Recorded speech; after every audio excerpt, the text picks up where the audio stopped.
Hello everyone, welcome back to the new video guys. ಎಲ್ರಿಗೂ ಬೆಳಗಿನ ಶುಭೋದಯಗಳು. ನಿನ್ನೆ ಈವ್ನಿಂಗ್ ನೈಟ್ ಒಂದು ಟಾಪಿಕ್ ಪೆಂಡಿಂಗ್ ಇದೆ, ಮಾಡೋಕ್ಕಾಗಲಿಲ್ಲ. ಸೊ ಮತ್ತೆ ಇತ್ತಲ್ಲ ಸ್ವಲ್ಪ ಬ್ಯುಸಿ ಆಗಿದೆ. ಆ ಟಾಪಿಕ್ನ ಇವತ್ತು ಕಂಪ್ಲೀಟ್ ಮಾಡಬೇಕು. ಸೊ ಅದೊಂದು ಟಾಸ್ಕ್ ನೆನೆದು ಬಾಕಿ ಉಳಿದ್ಬಿಟ್ಟಿದೆ. ಸೊ ಇವತ್ತು ಮಾರ್ನಿಂಗ್ ನಾನು ಎದ್ದು ಸ್ವಲ್ಪ ಲೇಟ್ ಆಯ್ತಿದ್ದು ಉಳಿದು, ನೈಟ್ ಲೇಟಾಗಿ ನೋಡ್ಕೊಂಡಿದ್ದು, ಮದುವೆ ಇತ್ತಲ್ಲ. ಸೊ ಅಲ್ಲಿ ಬ್ಯುಸಿ ಆಗಿದ್ದು. ನನ್ನ ಕ್ಲೋಸ್ ಫ್ರೆಂಡ್ ಅವ್ರ ಅಕ್ಕನ ಮದುವೆ ಎಲ್ಲ ಸ್ವಲ್ಪ ಬ್ಯುಸಿನೇ. ಅದರಿಂದ ಇವಾಗ ಎದ್ದು ಫುಲ್ ರೆಡಿಯಾಗಿ ಇವತ್ತಿನ ಔಟ್ಫಿಟ್ ಈ ಥರ ಇದೆ ನೋಡಿ. ಫುಲ್ ಪಂಚ ಹಾಕೊಂಡಿದ್ದೀವಿ, ಮಾರ್ನಿಂಗ್ ಅಲ್ಲೋ ಮದುವೆ. ಸೊ ಅದಕ್ಕೆ ಇವಾಗ ಇಲ್ಲಿ ಮದುವೆ ಮುಗಿಸ್ಕೊಂಡು ವಾಪಸ್ ಬೆಂಗಳೂರಿಗೆ ಹೋಗಬೇಕು. ಸ್ಟಡಿ ಮಾಡಬೇಕು. ಆ್ಯಕ್ಚುಲಿ ನಿನ್ನೆ ಹೋಯ್ತು ಅರ್ಧ ಸ್ಟಡಿ, ಇವತ್ತು ಸ್ವಲ್ಪ ಹೋಯ್ತು. ಬಟ್ ಏನು ಮಾಡೋಕ್ಕಾಗಲ್ಲ, ಕ್ಲೋಸ್ ಫ್ರೆಂಡ್ ಆಗಿರೋದ್ರಿಂದ ಇದೊಂದು ಅಡ್ಜಸ್ಟ್ ಮಾಡ್ಕೊಳ್ಳೇಬೇಕು ನಾನು. ಸೊ ನಿನ್ನೇನು ಟಾಪಿಕ್ನ ಇವತ್ತು ಕಂಪ್ಲೀಟ್ ಮಾಡ್ತೀನಿ. ಆ್ಯಂಡ್ ನಿನ್ನೆ ವೀಡಿಯೋ ಅಪ್ಲೋಡ್ ಮಾಡಿಲ್ಲ. ಸೊ ಕಾರಣ ಬಂದು ನನಗೆ ಎಡಿಟಿಂಗ್ ಮಾಡೋಕ್ಕೆ ಟೈಮ್ ಸಿಕ್ಕಿರಲಿಲ್ಲ. ಸೊ ಅದಕ್ಕೆ ಅದನ್ನು ಮತ್ತು ಎರಡೂ, ಮೊನ್ನೆದು ಮತ್ತು ನಿನ್ನೆದು ಎರಡು ವೀಡಿಯೋನು ಇವತ್ತು ಅಪ್ಲೋಡ್ ಮಾಡ್ತೀನಿ. ಇವತ್ತು ವೀಡಿಯೋ ನಾಳೆ ಅಪ್ಲೋಡ್ ಮಾಡ್ತೀನಿ. ಸೊ ಎಲ್ಲರೂ ಹೇಗಿದೆಯಾ, ಗುಡ್ ಮಾರ್ನಿಂಗ್. ಸೊ ಮದುವೆ ಮುಗಿಸ್ಕೊಂಡು ಸಿಗೋಣ ಗೈಸ್, ಅಲ್ಲಿವರೆಗೂ ಒಂದು ವಿರಾಮ. Hello everyone, welcome back guys. Video ಇವತ್ತು ಮಾರ್ನಿಂಗಿಂದ ಸ್ಟಾರ್ಟ್ ಮಾಡಿದ್ದು, ಮಧ್ಯಾಹ್ನ ಏನು ವಿಡಿಯೋ ಮಾಡೋಕ್ಕಾಗಲಿಲ್ಲ. ಬಿಕಾಸ್ ಅಲ್ಲ, ಸಾರಿ, ಯಾಕಂದರೆ ಮದುವೆ ಮನೇಲಿದ್ದೆ, ಬ್ಯುಸಿ ಇದೆ, ಮಾಡೋಕ್ಕಾಗಲಿಲ್ಲ. ಡೈರೆಕ್ಟ್ ಮನೆಗೆ ಬಂದು ಫ್ರೆಶಪ್ ಆಗಿ ಇವಾಗ ವಿಡಿಯೋ ಮಾಡ್ತಾ ಇರೋದು. ಸೊ ಡೈರೆಕ್ಟ್ ಟಾಪಿಕ್ ಬಂದ್ಬಿಡೋಣ, ಜಾಸ್ತಿ ಟೈಮ್ ವೇಸ್ಟ್ ಮಾಡೋದು ಬೇಡ. ಮಾರ್ನಿಂಗಿಂದ ನಾನೇನು ಬೇರೆ ಏನು ಮಾಡಿಲ್ಲ, ಸ್ಟಡೀಸ್ ಎಲ್ಲ. ಸೊ ಟೈರ್ಡ್ ಆಗಿದೆ, ಬಂದು ಸ್ವಲ್ಪ ಸ್ಲೀಪ್ ಮಾಡಿ ಒಂದು 2 hours ರೆಸ್ಟ್ ಮಾಡಿ ಇವಾಗ ವಿಡಿಯೋ ಮಾಡೋಕ್ಕೆ ಕೂತ್ಕೊಂಡಿದ್ದೀನಿ. ಇವತ್ತಿನ ಟಾಪಿಕ್ ಬಂದು ಗೈಸ್, ಬದುಕು. ಬದುಕು ತಗೊಳ್ಳ, ಕಷ್ಟ ತಗೊಳ್ಳ? ಕಷ್ಟ ತಗೊಂತೀನಿ. ಕಷ್ಟ ಅಂದರೆ ಏನು ಗೈಸ್, ನೀವು ಕಾಮೆಂಟ್ ಮಾಡಿ. ನಾನು ಇವತ್ತು ಏನು ಕಷ್ಟ ಅಂತ ನನಗೆ ಗೊತ್ತಿರೋ ಪ್ರಕಾರ ನಾನು ಹೇಳ್ತೀನಿ. ಕಷ್ಟ ಅಂದರೆ ತಿನ್ನಕ್ಕೂ ಅನ್ನ ಇರಲ್ಲ, ಇಟ್ಕೊಳ್ಳೋಕ್ಕೆ ಬಟ್ಟೆ ಇರಲ್ಲ. ಆ ಥರ ಸಿಚುವೇಶನ್ ಬಂದರೆ ಕಷ್ಟ ಅಂತೀನಿ ನನ್ನ ಪ್ರಕಾರ. ನೀವು ಹೇಳ್ಬೋದು ಅದು ಮಾತ್ರ ಕಷ್ಟನ, ಬೇರೆದೆಲ್ಲ ಕಷ್ಟ ಅಲ್ವಾ ಅಂತ. ದೇವರು ಅವೆರಡು ಬಿಟ್ಟು ತಿನ್ನಕ್ಕೆ ಊಟ ಕೊಟ್ಟು ಇಟ್ಕೊಳಕ್ಕೆ ಬಟ್ಟೆ ಕೊಟ್ಟರೆ, ಅದಕ್ಕೂ ಮೇಲ್ ಕೊಡ್ತಾ ಬಂದರೆ, ಅಷ್ಟು ಕೊಟ್ಟಿದ್ರೆ ಸಾಕು ಅನ್ಕೊತೀನಿ ನನ್ನ ಪ್ರಕಾರ. ಅಷ್ಟು ಇಲ್ಲ ಅಂದರೆ ನಾವು ಲಿಟ್ರಲಿ ಕಷ್ಟ ಅನ್ಬೋದು. ಯಾರಿಗೆ ಬರಲ್ಲ ಹೇಳಿ ಲೈಫಲ್ಲಿ ಕಷ್ಟ? ಎಲ್ಲರಿಗೂ ಬರುತ್ತೆ. ಅವಾಗ ಥಿಂಕ್ ಮಾಡಿ, ಒಂದ್ಸಲ ನೀವು ಯೋಚನೆ ಮಾಡಿಬಿಟ್ಟು ಕುತ್ಕೊಂಡು. ಸೊ ಅವ್ರಿಗೆ ದೇವರು ಕೊಟ್ಟಿರೋ ಅಷ್ಟು ನಮಗೇನು ಕೊಟ್ಟಿಲ್ವಲ್ಲ, ಅದಕ್ಕಿಂತ ಚೆನ್ನಾಗೇ ಕೊಟ್ಟವನಲ್ಲ ಅಂತ ಅಂದ್ಕೊಳ್ಳಿ. ನಾನು ಎಲ್ರಿಗೂ ಹೇಳೋದಷ್ಟೇ, ದೇವ್ರು ಇವತ್ತಿಗೆ ಊಟ ಕೊಟ್ಟವನೆ, ನಮ್ಗೆ ಇಟ್ಕೊಳ್ಳೋಕ್ಕೆ ಅಷ್ಟು ಬಟ್ಟೆ ಕೊಟ್ಟವನೆ, ಕೆಲಸ ಮಾಡೋಕ್ಕೆ ಒಂದೊಂದು ಕೆಲಸ ಕೊಡ್ತಾನೆ, ತಲೆಗೆ ಸ್ವಲ್ಪ ಬುದ್ಧಿ ಕೊಟ್ಟವನೆ. ಇಷ್ಟು ಕೊಟ್ಟರೆ ಸಾಕಲ್ಲ ಜೀವನ ಮಾಡೋಕ್ಕೆ, ಇನ್ನೇನು ಬೇಕು? ನಿಮ್ಮ ಪ್ರಕಾರ ದುಡ್ಡು ಕೊಡಬೇಕು, ಲಕ್ಷಾಂತರ ರೂಪಾಯಿ ದುಡ್ಡು ಕೊಟ್ಟಿರಬೇಕು. ಏನಂದರೆ ಇದಕ್ಕೆ ಏನು ಕಷ್ಟ ತೋರಿಸ್ಬಾರ್ದು, ಅಲ್ವಾ?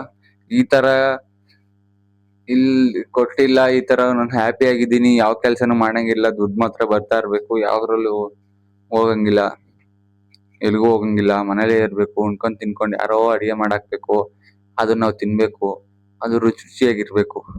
ಚೆನ್ನಾಗಿರೋ ಥರದಲ್ಲಿ ಇರಬಾರ್ದು, ರುಚಿಯಾಗಿ ಸೂಪರಾಗಿರಬೇಕು. ಮಾರ್ನಿಂಗ್ 2 ಐಟಮ್ಸ್, ಮಧ್ಯಾಹ್ನ 1-2 ಐಟಮ್, ಸಾಯಂಕಾಲ 1-2 ಐಟಮ್, ಈ ಥರ ಟೇಸ್ಟಿಯಾಗಿ ಡಿಫ್ರೆಂಟಾಗಿ ಊಟ ಇರಬೇಕು. ಒಳ್ಳೊಳ್ಳೆ ಬಟ್ಟೆ ಇಕ್ಕೋಬೇಕು, ಮಾಲ್ ಸುತ್ತಾಡಬೇಕು. ಈ ಥರ ಎಲ್ಲ ಕೊಟ್ಬಿಟ್ರೆ ದೇವರು ನಿಮ್ಗೆ ಕಷ್ಟನೇ ಅನ್ಸಲ್ಲ. ನಿಮ್ಮ ಪ್ರಕಾರ ಏನೋ ಗೊತ್ತಿಲ್ಲ, ನನ್ನ ಪ್ರಕಾರ ಇಷ್ಟೇ. ನಾನು ಹೇಳೋದು ಇಷ್ಟ ಅಂತೀನಿ. ಬೇರೆಯವ್ರಿಗೆ ಹೆಂಗೆ ಕೊಡ್ತಾನೋ ಗೊತ್ತಿಲ್ಲ ದೇವರು. ನಾವು ಇವತ್ತಿಗೂ ಅಷ್ಟೇ, ಯಾವತ್ತೂ ಕೇಳ್ಕೊಳ್ಳೋದಷ್ಟೇ. ಡೈಲಿ 3 ಟೈಮ್ ಊಟಕ್ಕೆ ಪ್ಲಸ್ ಇಕ್ಕೊಳ್ಳೋಕ್ಕೆ ಬಟ್ಟೆ.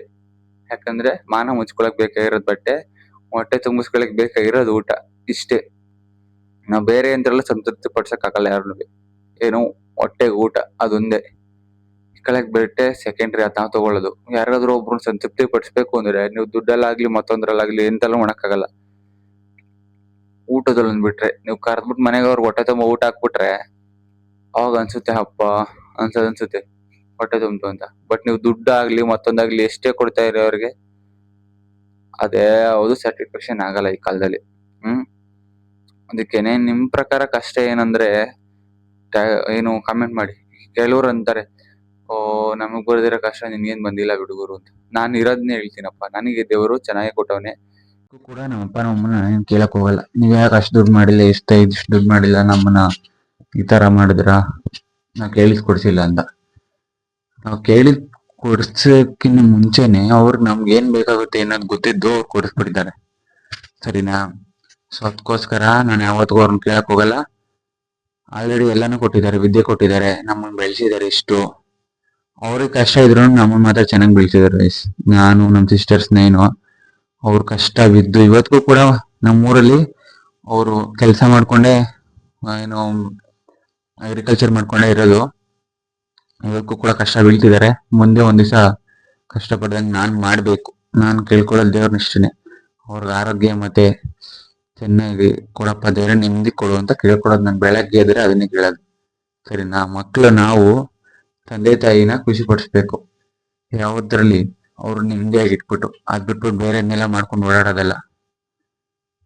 ಕಷ್ಟ ಬಿದ್ದಿದ್ದಾರೆ, ಸೊ ಅದಕ್ಕೆ ನಾವು ಚೆನ್ನಾಗಿ ನೋಡ್ಕೊಬೇಕು ಲೈಫಲ್ಲಿ ಮುಂದೆ.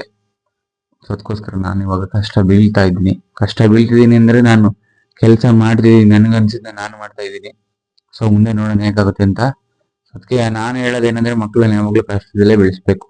ಇಲ್ಲಾಂದ್ರೆ ನಾನು ಈ ಲೆವೆಲ್ಗೆ ಬರ್ತಿದ್ನೋ ಇಲ್ವೋ ನನಗಂತೂ ಗೊತ್ತಿಲ್ಲ. ಅಂದ್ರೆ ಏನು ಇಷ್ಟು ನನ್ನ ಮೈಂಡಿಗೆ ಬರ್ತಿತ್ತೋ ಇಲ್ಲೋ ಗೊತ್ತಿಲ್ಲ. ಯಾವ ತರ ಬೆಳೆದಿದ್ನೋ, ಎಲ್ಲಿ ಯಾರ ಜೊತೆ ಸೇರಿ ಏನೇನು ಕಲಿತಿದ್ನೋ ಗೊತ್ತಿಲ್ಲ.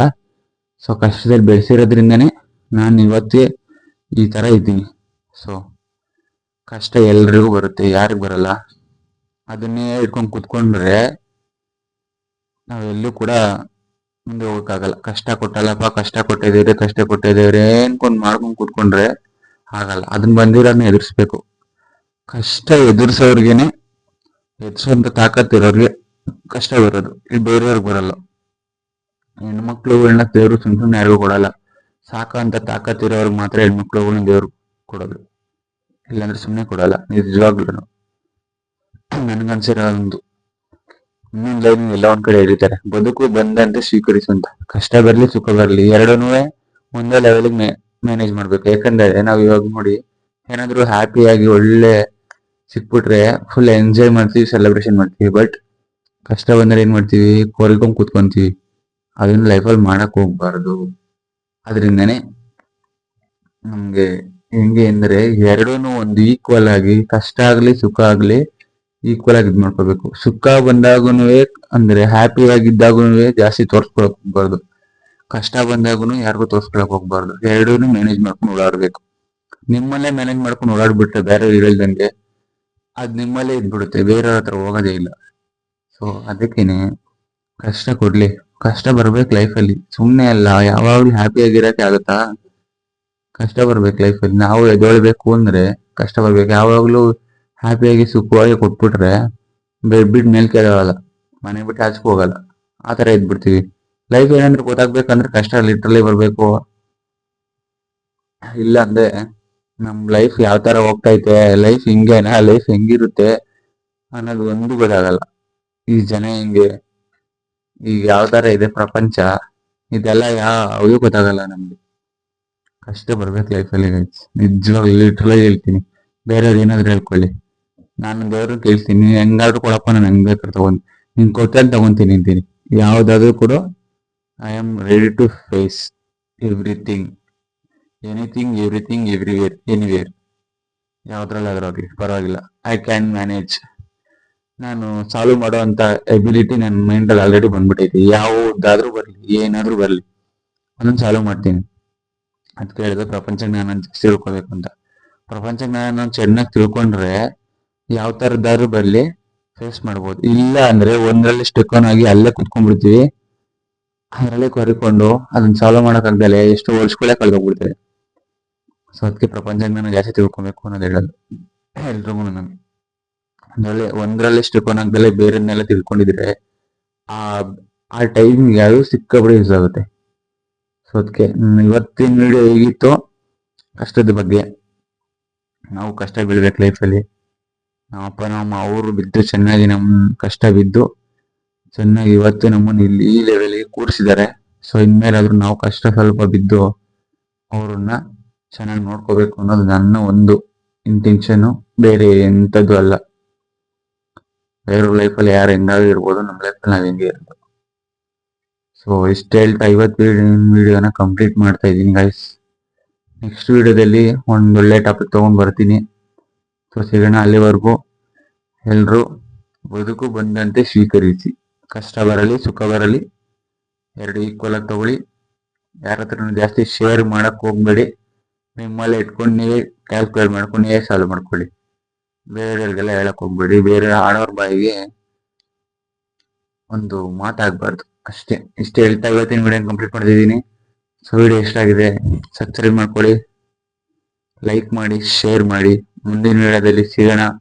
ನಾವು ಈಗ ವಿಡಿಯೋ ಮಾಡ್ಕೊಂಡು ಹೋಗ್ತಾ ಮುಂದೆ ನಮಗೂ ವಿಡಿಯೋ ಯಾವ ತರ ಮಾಡ್ಬೇಕು, ವಿಡಿಯೋದಲ್ಲಿ ಯಾವ ತರ ಮಾತಾಡ್ಬೇಕು ಅನ್ನೋದೊಂದು ಮೈಂಡಿಗೆ ಬರುತ್ತೆ. ಸೊ ಸ್ಟಾರ್ಟಿಂಗ್ಸ್ ಅಲ್ಲಿ ಒಂದು 10, 15, 20, 50 ವಿಡಿಯೋಸ್ ಸ್ವಲ್ಪ ಪ್ರಾಬ್ಲಮ್ಸ್ ಅಂದ್ರೆ ಸ್ವಲ್ಪ ಅರ್ಥ ಆಗ್ದಲೇ ಇರ್ಬೋದು.